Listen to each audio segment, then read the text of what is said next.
만나서 반갑습니다. 네, 이 새벽에 귀한 자리에 처음 보는 얼굴도 아닌 저를 이렇게 여러 번 세워주셔서 너무 감사하고요. 네, 뭐 들으신 분도 많으시겠지만 그래도 이제 와서 제가 거짓말을 할 수도 없고 네, 예수님 만난 이야기를 또 다시 한번 전하도록 하겠습니다. 저는 벌써 이제 14년째가 되어 가는데요.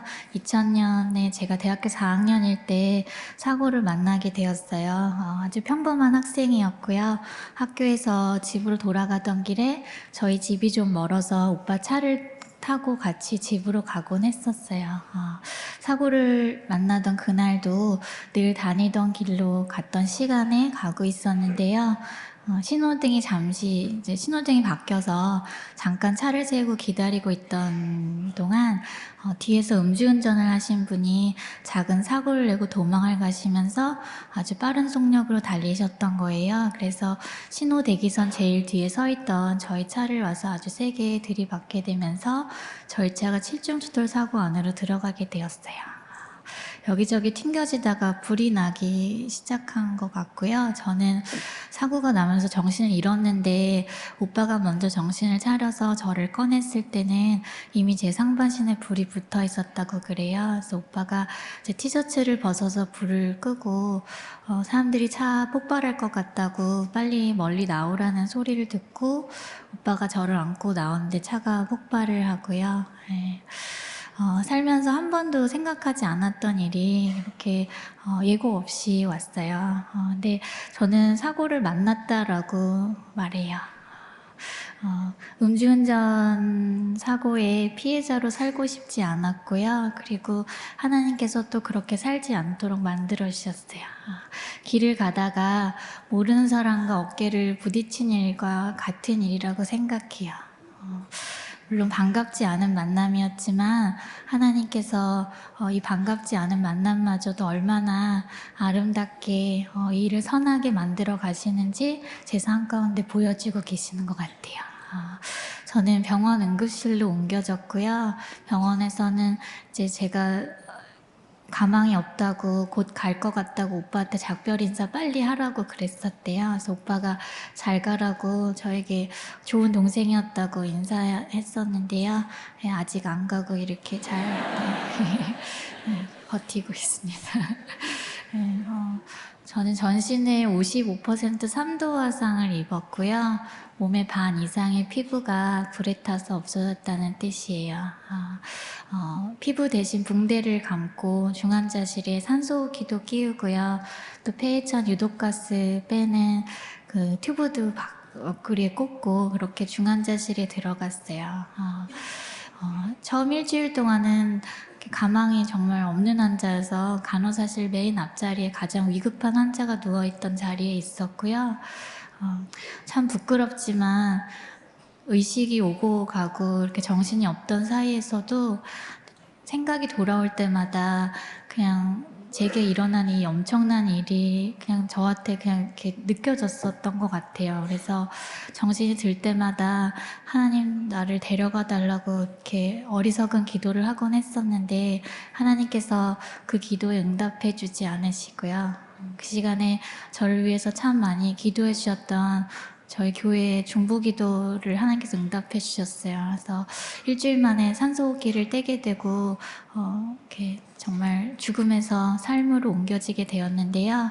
그때 산소호흡기를 떼고 병원에서 저에게 물을 주셨거든요. 근데 그 일주일 만에 처음 마신 물이 얼마나 시원하고 맛있었는지 몰라요. 살면서 그 전까지 한 번도 그렇게 물이 맛있다고 생각해 본 적 없었던 것 같아요.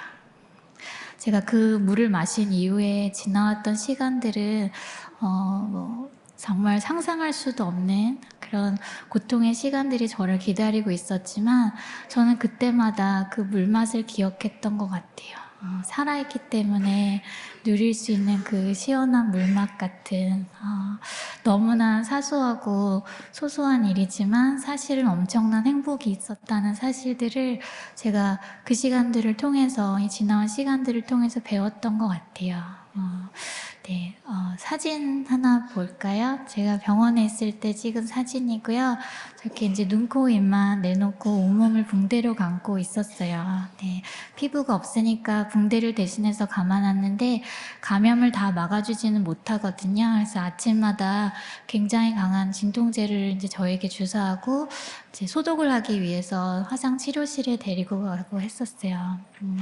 뭐 아팠던 얘기하면 네, 내년까지 할 수도 있을 것 같았는데 네, 참 감사한 건 하나님께서 그 고통을 고통으로 기억하지 않게 하시고요. 사망의 음침한 골짜기를 떠나 이 푸른 초장으로 옮기시는 하나님의 지팡이와 막대기만 기억하게 하신 것 같아요.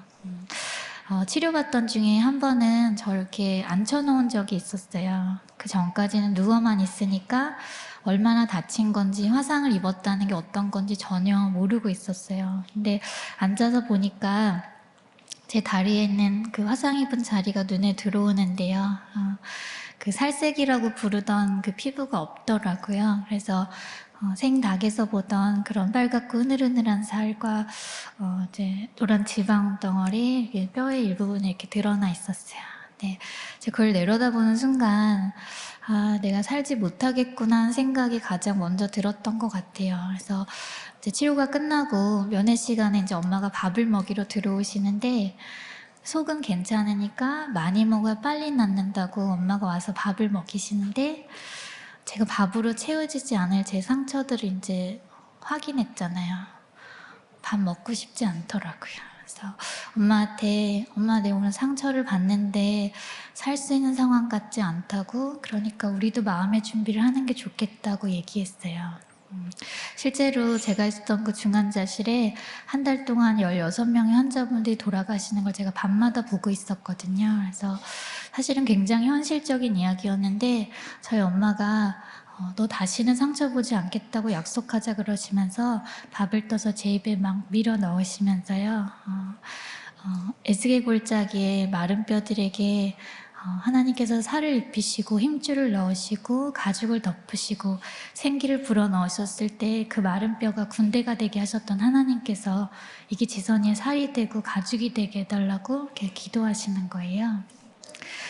밥 먹기 전 한 번 식사 기도가 아니라요. 엄마가 정말 밥알을 하나하나 밀어 넣으시면서 기도하시는데 그 밥을 어떻게 안 받아 먹을 수 있겠어요. 열심히 먹었어요. 살려고 보니까 네, 엄마를 위해서라도 살아야겠다고 생각했고요. 살려고 보니까 아픈 거 참는 거하고 밥 먹는 거밖에는 할 게 없더라고요. 그래서 열심히 먹었고 열심히 참았어요. 여러 차례 수술을 받았고요. 저는 네, 이미 제 나이보다 훨씬 넘는 횟수의 숫자의 그 수술을 받고 있고요. 네, 지금 지난주에도 수술을 받아서 지금 아직 좀 몇 군데 붙이고 있어요. 근데 참 지금까지 수술을 받는다고 하면 굉장히 이렇게 막 어려워하시는 분들 계시더라고요. 근데 네, 저는 괜찮거든요. 네. 네, 수술하면 나아질 수 있다는 것도 진짜 감사하고요. 저는 수술 받을 때마다 마취라는 것이 있어서 고통이 느껴지지 않는 것도 진짜 너무 매번 감사하고요. 다리에서 피부를 떼어다가 목에다 옮겼는데도 그게 또 잘 살아주는 게 너무너무 감사하더라고요. 제가 이 감사를 배운 건 그렇게 병원에 있을 때였어요.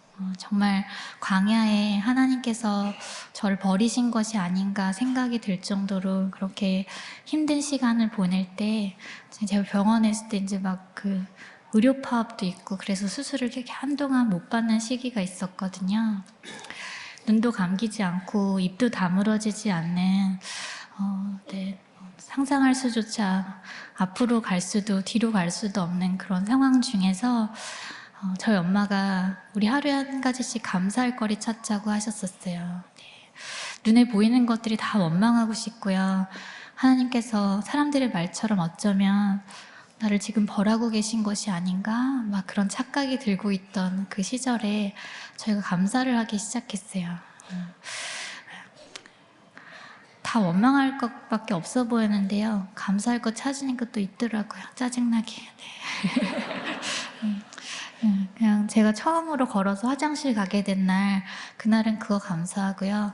이 손으로 숟가락 잡고 입에 밥 넣은 날, 그날은 그거 감사하고, 살아있어서 우리 목소리 들을 수 있어서 감사하다고 말도 안 되는 감사들을 시작했어요.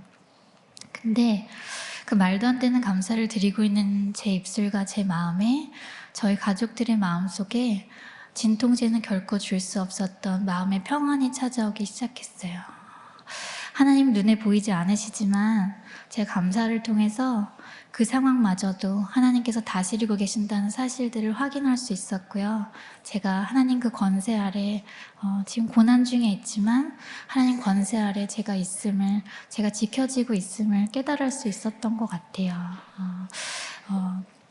네, 제가 다음 사진 한번 보시면 제가 이제 얼굴 피부를 처음 갖게 되었을 때예요. 저 때만 해도 이렇게 예전 사진 옆에서 포즈를 취할 때 이제 이 딱지들 다 정리되면 예전의 모습으로 곧 돌아가게 될 거라고 기대하고 있을 때였어요. 근데 그 화상이라는 것이, 피부 이식이라는 것이 그렇게 이제 예전으로 완전히 돌릴 수는 없는 거라는 걸 이제 그 이후에 제가 제 모습을 보면서 배우게 되었는데요.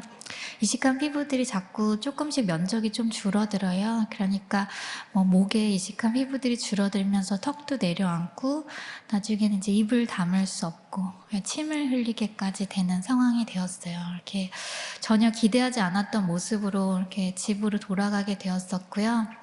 제가 처음 제 얼굴을 보게 된 건 거울 볼 용기는 없었고요. 그냥 유리창에 비친 제 모습이었거든요. 네, 그리고 입이 작아져서 엄마가 숟가락을 새로 사주셨는데 그 숟가락에 비치는 제 모습을 보고 그냥 제가 아니라고 머릿속에서 지우려고 했었어요. 그냥 외계인 같더라고요. 그래서 내 얼굴이 아니라고 막 이렇게 저를 세뇌시키고 있을 때 어느 날 이제 제가 현실을 보게 된 거예요. 더 이상 그 23살 여대생의 마음으로 계속 살아가기엔 이제 제 삶이 너무나 많은 것들이 변해버렸고 돌아갈 수 없다는 현실을 제가 보게 된 거예요. 현실을 보고 나니까요, 마음에 절망이라는 것이 찾아오더라고요. 절망이 여기를 가득 채우고 나니까 제가 할 수 있는 일은 딱 두 가지가 남더라고요.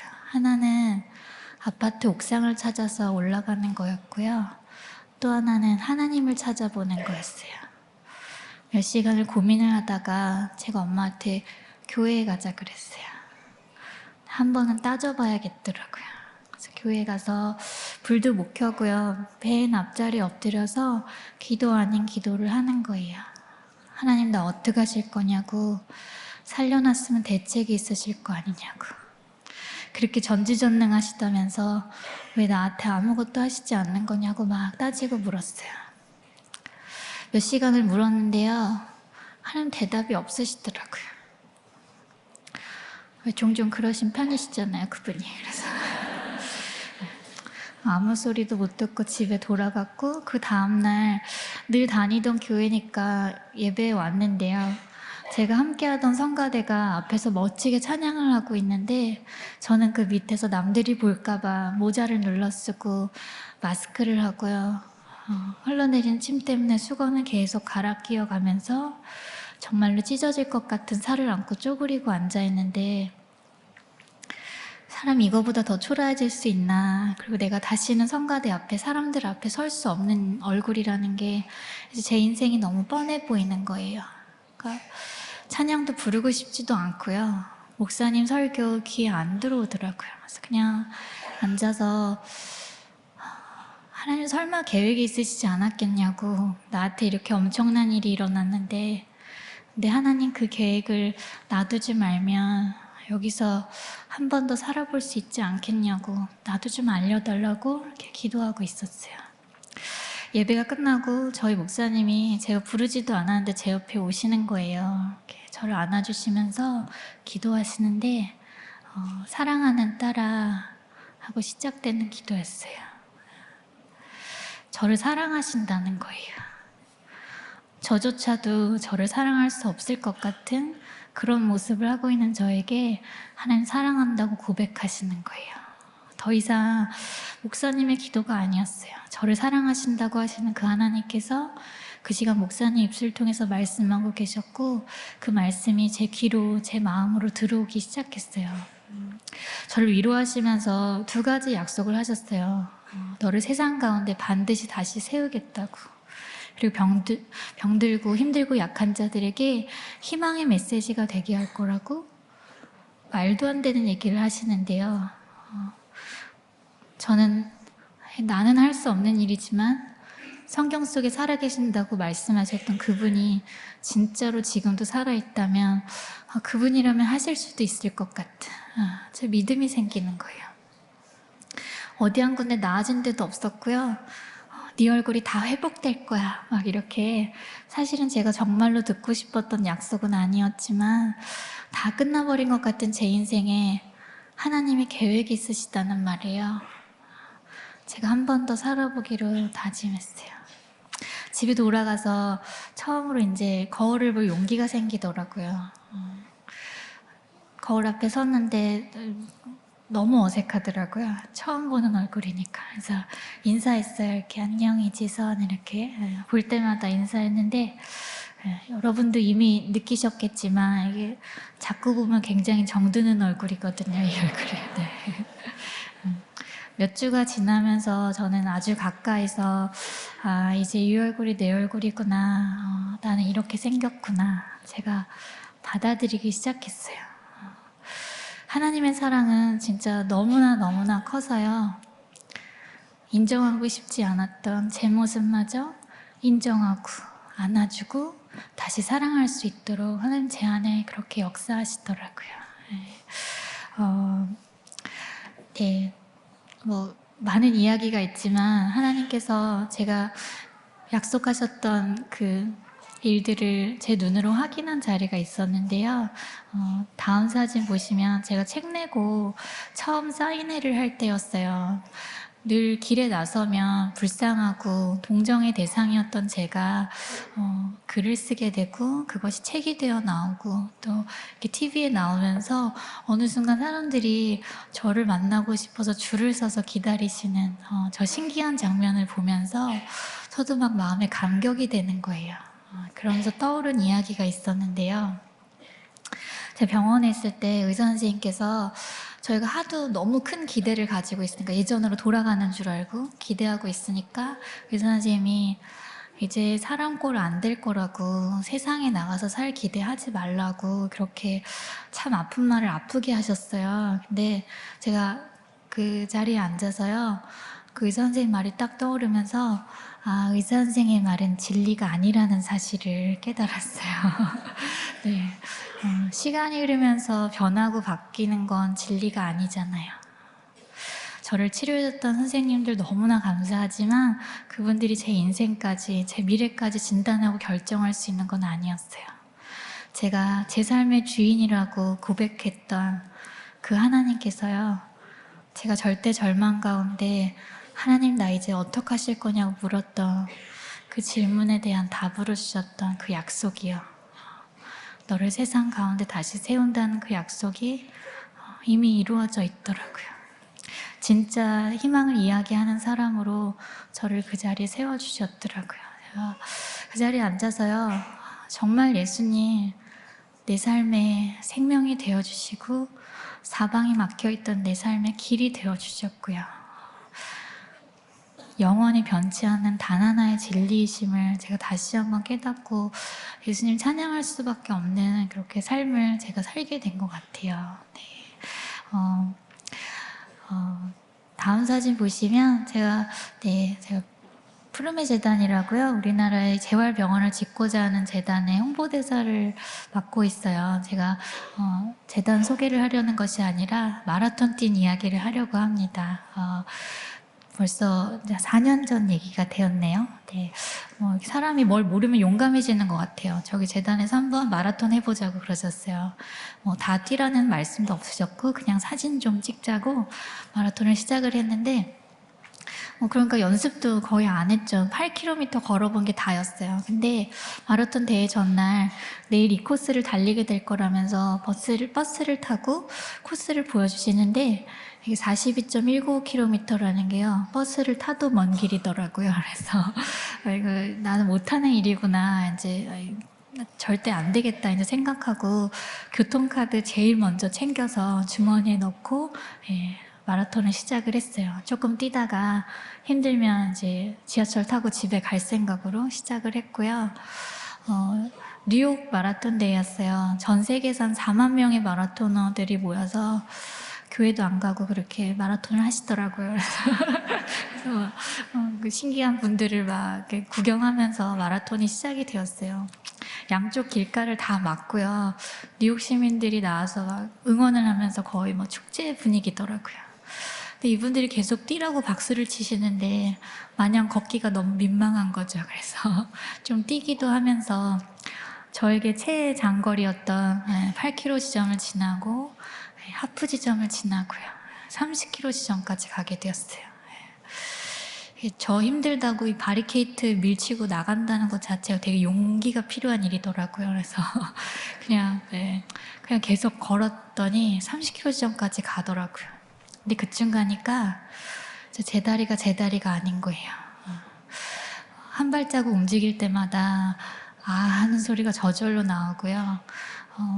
주저앉아서 그냥 눈물 막 줄줄줄 흘리고 있으면 누가 지나가시다가 바나나 반 나눠주셔서 그거 먹고 또 힘내서 몇 발자국 가고 그러는데요.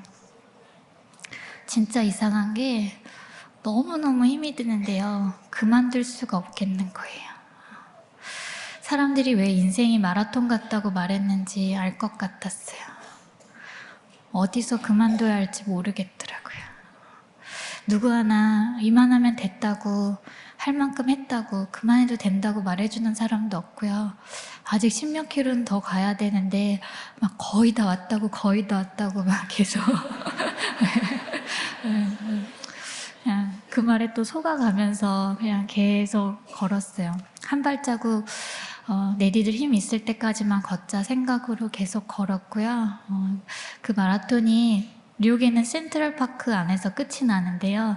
제가 센트럴파크 입구에서 어떤 분을 만나게 되었냐면요. 다음 사진 보시면 네, 제가 걷고 있을 때 거의 뭐 저런 보폭으로 걷고 있었어요. 근데 다음 사진 보시면 어떤 분이요? 저도 모르는 분인데요. 제가 30km 지점에 그렇게 주저앉아 있는 모습을 보고 저기 이제 이지선이라고 쓴 거예요. 제 홈페이지 주소인데 이지선 화이팅이라고 써가지고 센트럴파크 입구에서 저를 서서 기다리시는 거예요.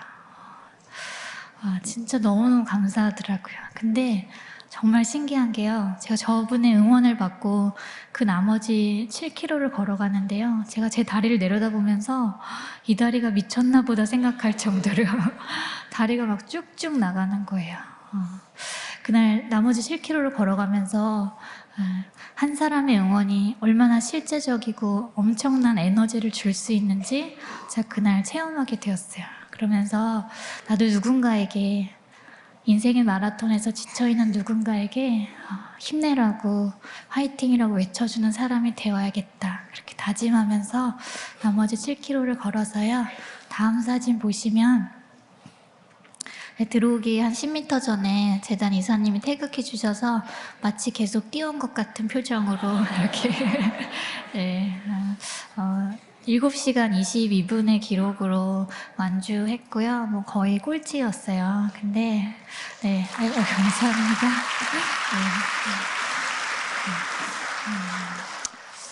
꼴찌이긴 했지만 네, 정말 뭐 1등 같은 기쁨으로 저기를 들어갔고요. 제가 전날 저기를 그 마지막 그 피니시 지점을 통과하면서 깨달은 것은요. 그날 분명히 그만두고 싶었던 순간들이 있었거든요. 죽을 것 같이 느껴지는 그런 고비들이 있었어요. 근데 가만 보니까 죽을 것 같은 거지 죽는 거 아니더라고요. 내가 그만두지 않는 한 그 레이스는 계속되는 거더라고요. 하나님께서 저와 여러분에게 각자의 마라톤을 주셨어요. 지금 얼마나 왔는지 또 얼마나 더 가야 하는지 지금은 다 알 수 없지만요. 그날 아침에 저에게 42.19km라는 숫자는 제가 절대로 할 수 없는 정말 기적과 같은 숫자였거든요. 근데 포기하지 않으니까 제 삶에 또 다른 기적들이 일어나더라고요. 지금 이 순간 죽을 것 같은 고비들을 지나고 계시는 분들이 계실지도 모르겠어요. 네, 우리 포기하지 않았으면 좋겠어요. 언젠가 우리가 이 사명을 다했다고 정말 승리의 깃발을 흔들면서 하나님 품 안으로 기쁘게 뛰어들어가는 그날을 기대하면서요. 우리 오늘의 이 고비도 포기하지 않았으면 좋겠다는 생각이 듭니다. 네, 저는 지금 UCLA라는 학교에서 공부하고 있고요. 10년 전에 오늘이 교회에서 주시는 사랑과 지원을 받아서 이렇게 그 장학금으로 계속 공부했었고요. 그래서 늘 감사한 마음을 가지고 오늘이 교회에서 베풀어 주신 그 사랑으로 제가 한국에 돌아왔을 때 하나님께서 잡으라고 하시는 그 이웃의 손을 잡고 하나님께서 아직 그들을 잊지 않았음을, 하나님께서 기억하고 사랑하고 있음을, 하나님께서 저를 그렇게 다시 일으켜 세워주셨던 것처럼요, 제 손을 통해서 또 일으켜 세울 그 이웃들이 있음을 기억하고 또 열심히 부족하지만 준비하고 또 공부하고 있습니다. 네, 마지막 사진 보실까요? 네, 제가 갖고 있는 사진 중에 가장 잘 나온 사진이라서 보여드리는 사진이고요. 네, 그냥 어떤 분이 물으셨어요. 예전에 저 고았던 때로 돌아갈 수 있다면 어떻게 하겠냐고 물으셨어요. 인터뷰 중에. 제 대답은 바보같이 들리실지 모르겠지만 돌아가고 싶지 않습니다가 제 대답이었어요. 왜냐하면 정말로 중요하고 영원한 것들은 눈에 보이지 않는 것 안에 있더라고요. 저는 그래서 하나님 눈에 안 보이시는 것 같아요. 근데 자꾸만 세상은 눈에 보이는 것이 중요하다고 마치 그것들이 영원할 것처럼 자꾸만 이야기하는 것 같아요. 그 기준에서 보면 제가 지금 하는 이 고백은 마음에도 없는 소리 하고 저런다 이렇게 생각하시는 분들 계시더라고요. 근데 여러분의 인생을 한번 돌아봐도 아마 같은 결론을 내리실 거예요. 정말로 중요하고 영원한 것들이 눈에 보이는 것 안에 있는지 아닌지. 하나님께서 제게 너무나 많은 보물들을 담게 해주셨어요. 눈에 보이지 않아요. 그래서 제가 열심히 이렇게 이야기하고 있지만 아마 그게 다 느껴지지 않으시는 분들도 계실지 모르겠어요. 그런 분들은 지선한 사랑이라는 책을 한번 보시면 네, 하나님께서 참 많은 보물들을 담게 하셨어요. 고난이 아니면 절대 받을 수 없는 보물들이에요. 보잘것없는 질그릇이지만 한때 깨어져서 산산조각이 난 듯 그렇게 부서졌던 그릇이지만 예수님께서 그 조각을 다시 다 주셔서 저라는 그릇을 다시 만들어 주셨어요. 더 이상 윤이 나지 않지만 저는 그런 것 같아요. 이번에 작년에 힐링 캠프 출연하면서요, 그런 생각이 들더라고요. 예수님께서 세상에 저를 이렇게 다시 참 뜬금없는 시점이었거든요. 제가 뭘 책을 새로 낸 것도 아니었고, 근데 그 뜬금없는 시점에 하나님께서 세상에서 보잘것없다고 말하는, 어쩌면 더 이상 빛이 나지 않는 질그릇이지만 이제는 보물을 담은 내가 즐겁게 쓰는 내 보물 그릇이라고 자랑해 주신 것 같다는 생각이 들더라고요. 하나님을 아는 그 영광을, 그 기쁨을 예수님이라는 보배를 제 안에 담게 해주셨어요. 그 보물이 있기 때문에 제가 돌아가고 싶지 않다고 오늘도 이렇게 서서 이야기할 수 있는 거고요. 제 기준이 이 보물 안에, 제 인생의 가치가 여기에 있기 때문에 제가 굳이 돌아가고 싶지 않다고 고백하는 거예요. 그리고 지금도 꽤 괜찮잖아요. 그쵸? 네. 네, 그냥 하나님께서 저에게 새로운 얼굴도 사랑할 수 있는 은혜를 주셨고 그 놀라운 기적들을 저에게 주셨고요. 그리고 참 감사한 건 제가 그런 것 같아요. 여러분의 인생 가운데에도 또 제 인생 가운데에도 화상과 비슷한 일들이 계속 그런 상처들이 그런 흉터들이 남아있잖아요. 근데 그럴 때마다 하나님 나 어떡하냐고 이제 나 어떡하실 거냐고 물었던 그 순간마다 예수님 저에게 너 참 불쌍하고 안 됐다. 너 이제 어떡하니? 그러신 것이 아니라요. 심령이 가난한 자 복이 있나니 천국이 저희 것임이라 하셨던 그 말씀 그대로요. 저의 이 가난한 마음을 거두어가 주시고 하나님 저에게 천국을 주시더라고요. 천국이 아닌 이 땅에서요. 제가 이미 천국을 맛보고 천국을 누리면서 살고 있어요. 2014년 이 삶이요.